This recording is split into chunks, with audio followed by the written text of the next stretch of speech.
ప్రజల దాహార్తి తీర్చేందుకు ప్రారంభించిన సుజల పథకం లక్ష్యాలు నెరవేర్చడం లేదు. కాంట్రాక్టు అవినీతితో వందల కోట్ల రూపాయల పథకం అప్పుడే శిథిలావస్థకు చేరుకుంది. తాగునీటి కష్టాలు తీరుస్తుందని సంబరపడ్డ 6 నెలలు కూడా గడవక ముందే పథకం నిర్వీర్యమైంది.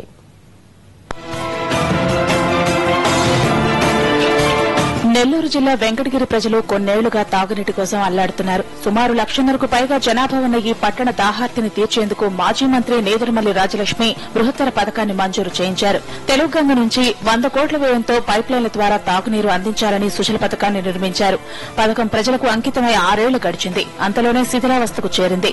నిధులు నీళ్లు పుష్కలంగా ఉన్నా ఈ పథకం వల్ల ప్రజల దప్పిక తీరటం లేదు. అడుగడుగునా లీకేజీలతో సుజల జలాలు వృధా అవుతున్నాయి. తాజాగా వెంకటగిరిలోని ఆర్టీసీ బస్టాండ్ వద్ద పైప్ లీక్ అయింది. దాదాపు 30 అడుగుల మేర నీరు పైకి వెదజల్లుతూ ఫౌంటైన్ తలపించింది. నీరంతా రోడ్డు పాలైంది.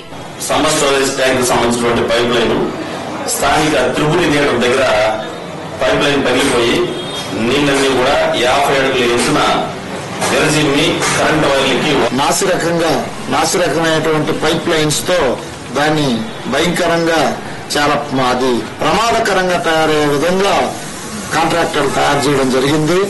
వారి మీద కఠిన చర్యలు తీసుకోవాలని చెప్పి వెంకటగిరి ప్రజలు కోరుకుంటున్నారు. వెంకటగిరి పట్టణవాసుల దాహార్తిని తీర్చాల్సిన ఈ పథకంపై ఆది నుంచి అవినీతి ఆరోపణలున్నాయి. కాంట్రాక్టర్ తీవ్ర అవినీతికి పాల్పడ్డాడనే ఆరోపణలున్నాయి. పదే ఉన్నతాధికారులు ఒత్తిడి చేసి పథకాన్ని హడావుడిగా ప్రారంభించి మమ అనిపించేశారు. ఇందులో నాసిరకం పైపులు, వాల్వులు, పరికరాలు వాడినట్లుగా విజిలెన్స్ అధికారులు నీకు తేల్చారు. కోట్లు వెచ్చించిన ఈ పథకం ప్రజలకు ప్రయోజనం చేకూరేలా చర్యలు తీసుకోవాలని కోరుతున్నారు స్థానికులు. Show break.